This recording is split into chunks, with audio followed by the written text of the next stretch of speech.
Baik, selamat datang di pertemuan kedua kita pada hari ini bersama saya, Pak Danan. Jadi pada pertemuan kali ini kita akan melanjutkan materi yang kita sudah pelajari minggu lalu. Minggu lalu kita sudah mempelajari terakhir itu adalah mengenai ampere meter dan voltmeter, di mana ampere meter itu merupakan alat untuk mengukur kuat arus listrik dan voltmeter itu adalah alat untuk mengukur beda potensial arus listrik. Selanjutnya, untuk materi yang kita akan pelajari hari ini adalah hukum Ohm. Materi tentang hukum Ohm, OHM. Saya yakin materi ini adalah materi yang sudah pernah kalian pelajari di SMP dulu. Jadi di sini saya hanya mengingatkan kembali tentang apa itu hukum Ohm. Tapi sebelum itu, di sini saya ingin menggambarkan sebuah rangkaian seperti itu. Seperti minggu lalu, di mana di sini ada lampu, terus di sini ada baterai, dan ada penghubungnya seperti ini. Kita lihat pertama dulu. Yang pertama kita lihat baterai. Di sini baterai yang minggu lalu kita sudah pelajari. Baterai itu merupakan V atau beda potensial. Beda potensial itu di sumbernya adalah baterai, yang kita akan sering sebut dengan V kecil. Selanjutnya, untuk lampu ini, lampu yang besar itu, selanjutnya akan sering disebut dengan R atau hambatan atau resistansi atau R.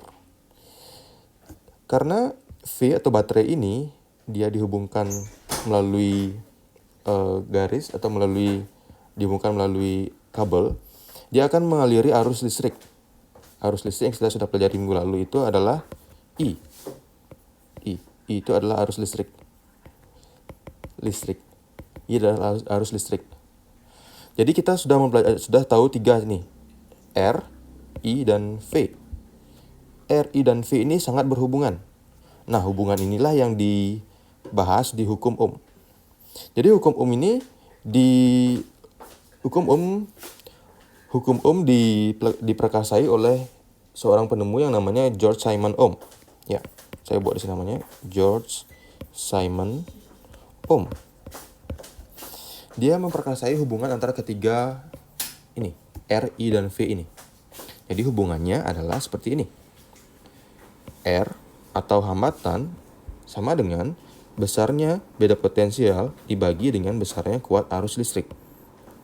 Jadi seperti ini. Dia merumuskan seperti itu. Atau yang bisa saya buat segitiga mudahnya adalah seperti ini. V per I dikali R. Ini adalah segitiga mudah yang biasa kita pelajari minggu lalu. Jadi apabila kalian mau mencari V, tinggal ditutup saja V-nya, dan kalian akan mendapatkan rumus V, I dikali R. Ngerti? Jadi V sama dengan I dikali R. Apabila kalian ingin mencari I, tinggal tutup aja I-nya, maka kalian akan mendapatkan rumus I, yang mana I sama dengan V per R. Apabila kalian ingin mencari R, tinggal tutup aja R-nya, dan kalian akan mendapatkan rumus V per I. R sama dengan V per I, seperti itu. Itu rumus hukum Ohm ya, dimana keterangannya adalah seperti berikut. Seperti di atas tadi. V sama dengan V kecil nih. Beda potensial itu satuannya adalah volt. Terus ada I itu adalah kuat arus listrik. Satuannya adalah ampere, atau sering ditulisnya A besar. Ini V kecil. Terus ada R besar. R besar itu adalah hambatan. Hambatan itu satuannya adalah ohm. Atau sering juga satuannya itu disebut seperti ini. Ohm, ini tanda ohm ya. Sudah, itu untuk hukum Ohm. Jadi hukum Ohm ini hukum yang akan sangat sering digunakan untuk kedepannya. Jadi saya sangat sarankan kalian untuk menghafal segitiga yang mudah ini. Atau kita bisa hafalkan dengan cara rumus Fir. V I dikali R. Rumus Fier ya. Rumus Ohm adalah rumus Fier. Jadi gampang dihafalin, Fier. Untuk contoh, saya punya satu contoh di sini.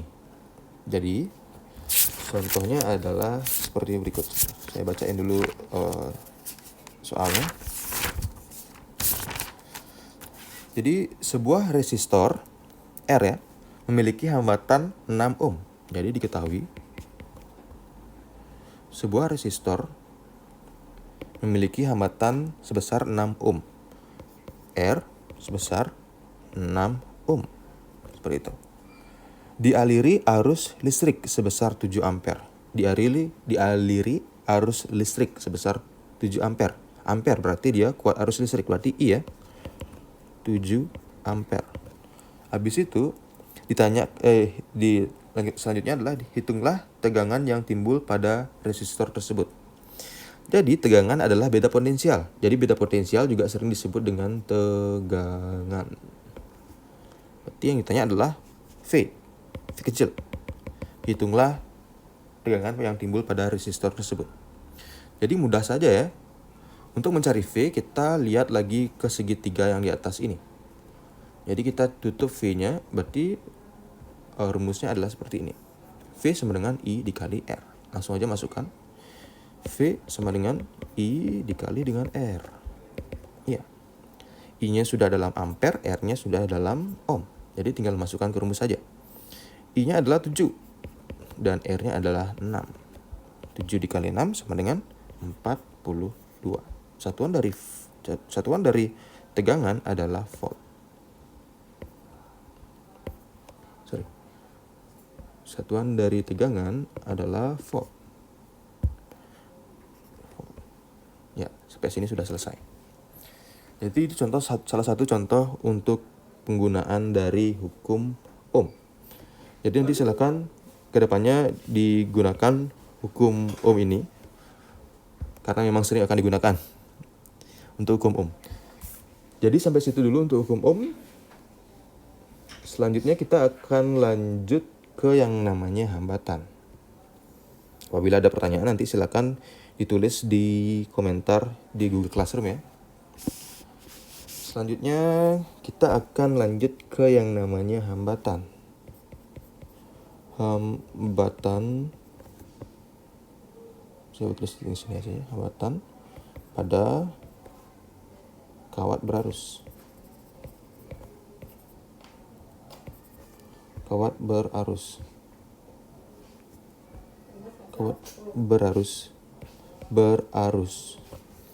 Jadi hambatan pada kawat berarus.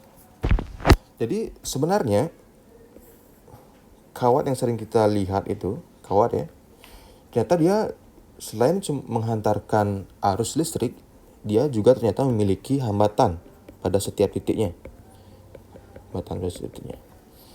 Jadi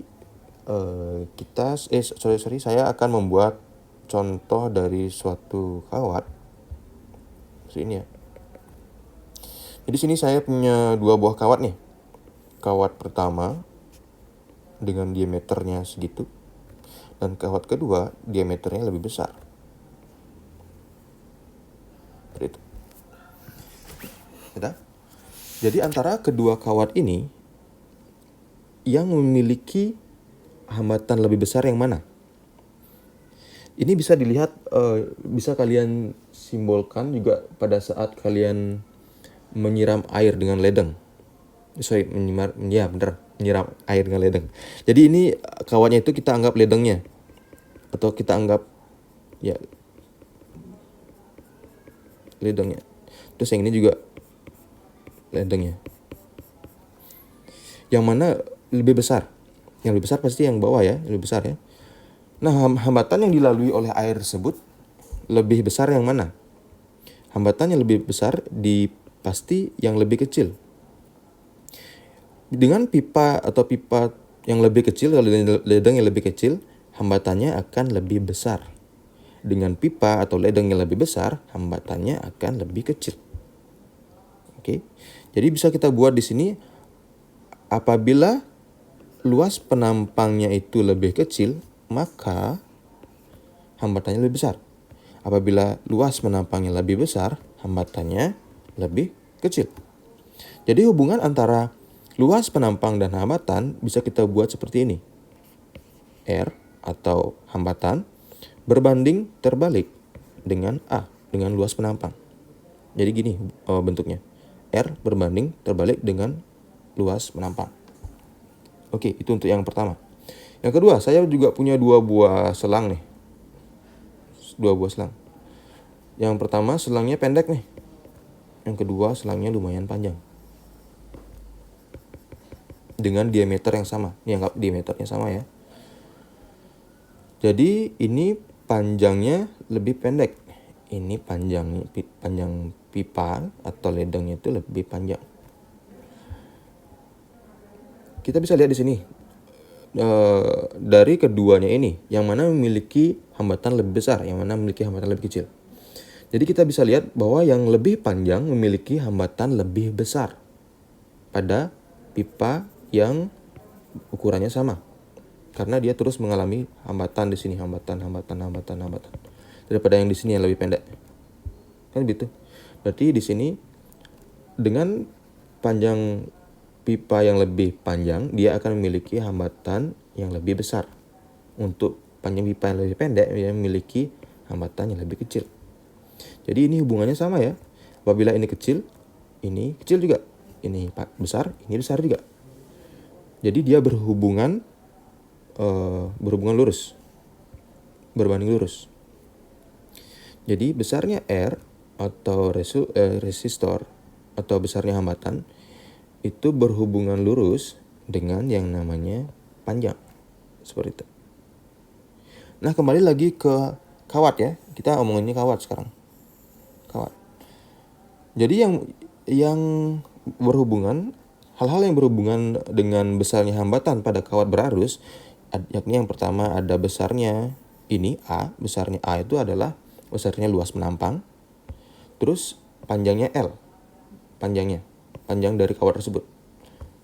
Dan ada lagi satu yang berhubungan dengan hambatan pada kawat berarus, yakni jenis kawatnya. Jenis kawat itu dibuat dengan ru. Disimbolkan dengan ru. Jadi ketiganya ini dia akan membuat suatu rumus hambatan pada kawat berarus. Kita gabungkan sekarang ya. Kita gabungkan di sini. Jadi, rumus untuk hambatan pada kawat berarus adalah seperti ini. R sama dengan Rho dikali L per A. R itu adalah hambatan pada kawat berarus. Itu pasti satuannya adalah ohm. Habis itu Rho itu kayak P ya. Rho itu adalah hambatan jenis kawat. Itu satuannya adalah ohm meter. Selanjutnya itu ada L. L itu adalah panjang kawat. Panjang kawat itu satuannya adalah meter. Dan A itu adalah luas penampang. Itu satuannya adalah meter persegi. Sudah ya. Jadi rumus untuk hambatan pada kawat berarus adalah seperti ini. R sama dengan Rho dikali L kecil per A. Hambatan pada kawat berarus sama dengan Rho itu adalah jenis kawat dikali dengan panjang kawat dibagi dengan luas penampang. Seperti itu. Jadi kita langsung ke contoh aja, contoh soalnya. Jadi contoh soalnya adalah seperti ini. Mohon didengarkan ya. Jadi sebuah kawat yang panjangnya 20 meter, berarti diketahui sebuah kawat yang panjangnya 20 meter berarti panjang ya. Panjang itu adalah L. L kecil. L sama dengan 20 meter dan luas penampang 1 mm². Luas penampang itu adalah A. A besar.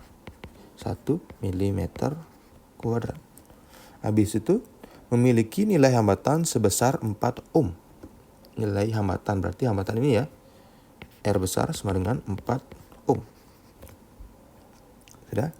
Pertanyaannya adalah berapakah hambat jenis kawat tersebut? Hambat jenis berarti yang ditanya adalah rho. Ini adalah rho. Rho sama dengan berapa? Nah, seperti itu. Jadi, kita sudah mengetahui bahwa rumus dari R adalah seperti ini. Kita ambil dari atasnya aja. Bahwa R sama dengan rho dikali L per A. Tetapi sebelum masuk ke rumus ini, kita lihat dulu satuan dari apa yang kita punya. Sudah sama belum dengan yang satuan di sini? Jadi kita lihat dulu. L itu satuannya adalah M. Berarti sudah sama ya. Sekarang A-nya. A masih milimeter kuadrat nih. Sedangkan yang diperlukan untuk masuk ke rumus adalah M kuadrat, meter kuadrat. Jadi kita ubah dulu ya. Dari milimeter kuadrat menjadi meter kuadrat. Jadi ingat, untuk mengubah itu adalah ingat yang ini, tangga waktu SD itu. Kilo, hekto, deka, meter, desi, senti, mili. Itu loh. Kilo, hekto, deka, meter, desi, senti, mili. Seperti itu. Jadi dia dari mili ya, dari bawah ya, dari sini. Dari mili ke meter. Dia naik berapa? 1, 2, 3. Dia naik 3 kali. Sedangkan ini isi kuadratnya. Berarti 3 ini dikali 2. Berarti ini bisa kita buat 1 dikali 10 pangkat min 6. Kenapa bisa 6? Karena 3 kali tadi, 3 kali naik itu dikali 2 kan gitu ya. Makanya ini min 6 dia. Karena naik dia jadi min 6. Seperti itu. Ini adalah meter kuadrat. Atau saya bisa buat juga, ini karena 1 kali 10 ya. Langsung saya buat 10 kali min 6 meter kuadrat. Seperti itu. Oke, itu untuk A. A sudah dalam meter kuadrat. Dan kita lihat R sekarang. R dia sudah dalam bentuk ohm. Sudah dalam bentuk ohm. Jadi 4 ohm. Jadi tinggal dimasukkan saja ya. Ini sudah oke. Jadi kita masukkan R-nya dulu. R-nya adalah 4. Yang kita cari adalah ohm. Yang masukkan lagi L-nya. L-nya adalah 20. L-nya adalah 20 per A-nya. A-nya adalah 10 pangkat min 6 tadi. 10 pangkat min 6 ya. Jadi untuk mencari rho, kita pindahkan ini, bagian ini ke kiri. Seperti itu ya. Tapi cara memindahkannya dia harus dibalik dulu. Yang bawah jadi di atas, yang atas jadi yang di bawah. Jadi bentuknya akan jadi seperti ini. 4 dikali 10 pangkat min 6 per 20. Seperti itu. Sama dengan rho. Sudah ya. Jadi saya buat dibalik lagi. 4 dikali 10 pangkat min 6 per 20. Biar lebih gampang lihatnya. Jadi rho sama dengan, kita di sini bisa langsung ubah aja ya. Ini dicoret. Ini jadinya 2. Yang di atas itu masih 10 pangkat min 6 ya. Ini 10 di bawah ini kita bawa naik. Artinya dia kan dibagi 10 tuh. Karena dibagi 10 dia naik menjadi pangkatnya ini tambah lagi 1. Jadi 2 kali 10 pangkat min 7 meter ohm. Ohmeter. Seperti itu. Jadi 2 kali 10 pangkat min 7 ohmeter. Berarti sama dengan 2 kali 10 pangkat min 7 ohmeter. Seperti itu. Baik. Ya, Pak. Jadi itu untuk contoh dari hambatan pada kawat beraris, contoh soalnya. Oke. Jadi sampai sini silakan di screenshot dulu. Oke, kalau sudah di screenshot kita lanjut ke contoh soal lagi untuk hambatan pada kawat berarus. Tapi contoh yang selanjutnya silakan nanti ditulis di buku catatan kalian, lanjut dengan catatan semuanya. Nanti itu sebagai tugas. Jadi kita next.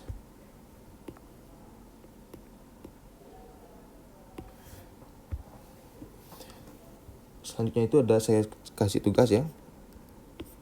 Tugas yang pertama, tugasnya itu adalah, jadi tugasnya adalah sebuah kawat yang panjangnya 120 meter. Berarti diketahui apa? Panjang ya. Panjang itu adalah L kecil. Sebuah kawat yang panjangnya 120 meter dan luas penampangnya adalah 2 mm kuadrat. Luas penampang tadi itu apa? A ya. 2 mm kuadrat. Memiliki nilai hambatan sebesar 3 ohm. Berarti hambatannya sebesar 3 ohm. Yang ditanya adalah berapakah hambat jenis kawat tersebut? Berarti sama seperti tadi, caranya juga sama. Saya yakin kalian sudah bisa. Ini untuk tugas pertama. Silakan langsung ditulis nanti di catatan kalian jawabannya dan caranya. Untuk yang tugas yang kedua, jadi sepotong kawat memiliki hambatan 24 ohm. Ketahui. Terus hitunglah hambat kawat tersebut jika diameternya diperbesar hingga 2 kali semula dan panjangnya diperkecil hingga setengah dari semula. Jadi ini saya buat dulu ya. Misalkan saya ada sebuah kawat nih. Sebuah kawat. Kawat seperti ini, panjangnya seperti ini. Kawat. Jadi kawat ini setelah dihitung ternyata hambatannya adalah 24 ohm. Jadi kalian disuruh menghitung apabila kawat yang sama sekarang diameternya diperbesar 2 kali semula. Berarti diameternya lebih besar ya, 2 kali semula. Dan panjangnya diperkecil hingga setengah kali dari semula. Berarti segini. Seperti itu. Kalian ditanyakan berapa R-nya. Jadi di sini saya anggap ini kondisi pertama, ini kondisi kedua. Ini R1 berarti ini R2. Tidak ya? Jadi diketahui tadi bahwa jika diameternya diperbesar hingga 2 kali semula, berarti diameter yang kedua merupakan 2 kali semula. 2 kali D1. Udah ya? Terus ya, panjangnya diperkecil hingga setengah dari semula. Panjangnya R2 diperkecil hingga setengah dari semula.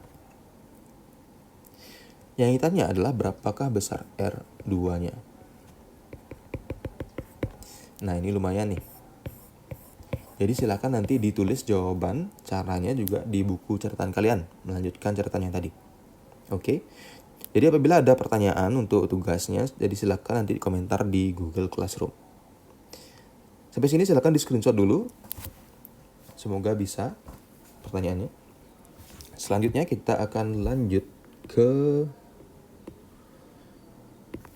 yang ketiga. Yang ketiga itu adalah tentang kuat arus listrik. Kuat arus listrik. Kuat arus listrik kita juga sering sebut dengan I besar ya. Kuat arus listrik simbolnya I besar. Jadi kita akan membahas lebih jauh tentang kuat arus listrik. Kuat arus listrik ini ada hubungan dalam rangkaian, ada hubungannya dengan hukum 1 Kirchhoff. Hukum 1 Kirchhoff. Bagaimana bunyi hukum Kirchhoff? Hukum Kirchhoff itu berbunyi jumlah kuat arus yang menuju titik percabangan sama dengan jumlah kuat arus yang keluar cabangan.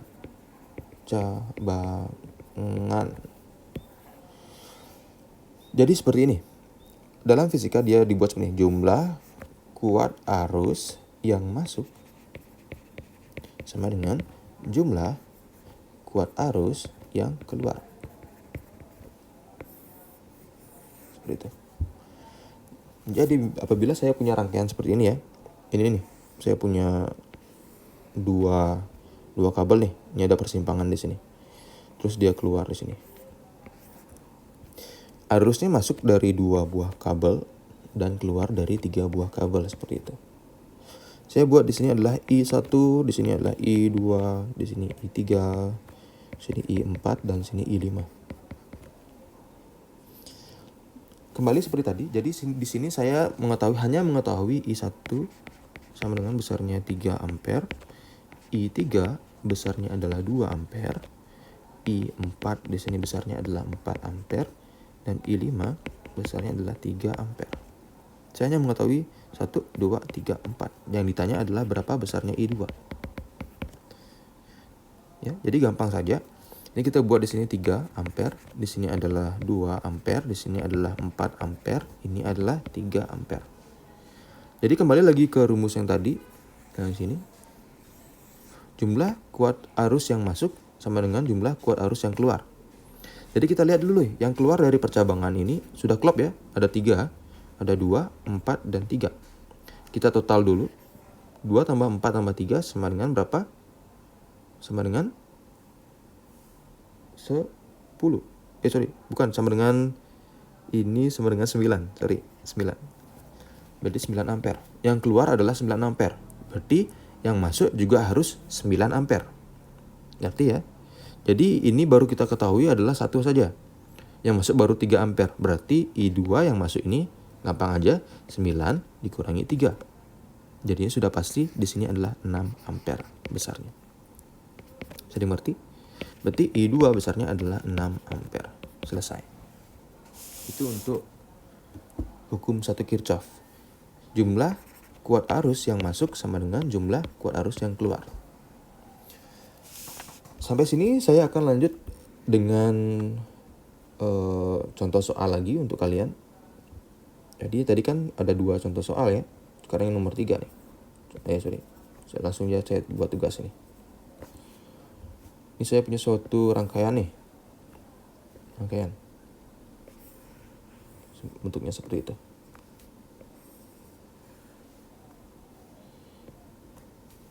Ini dia masuknya, arus yang masuk ke rangkaian ini adalah 120 miliampere.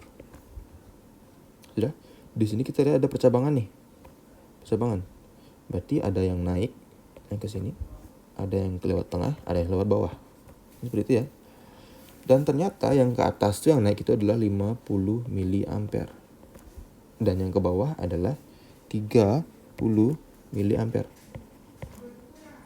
Pertanyaannya saya adalah di sini. I1, I2, dan I3. Pertanyaan saya adalah tentukanlah besarnya kuat arus di I1, kuat arus di I2, dan kuat arus di I3 sama dengan berapa? Sama dengan berapa? Jadi nanti kalian silakan cari besarnya masing-masingnya, berapa I1, I2, dan I3 di buku catatan kalian. Silakan nanti dibuat catatannya untuk pertemuan kali ini. Jadi sampai sini silakan di screenshot dulu. Ini adalah hukum 1 Kirchhoff dan tugasnya. Silakan langsung dibuat di buku catatan kalian. Jadi sampai sini dulu untuk pertemuan kita kali ini. Kalau ada pertanyaan silakan diajukan di Google Classroom. Sampai sini saya tutup dengan Pramosanti. Om Santi Santi Santi Om.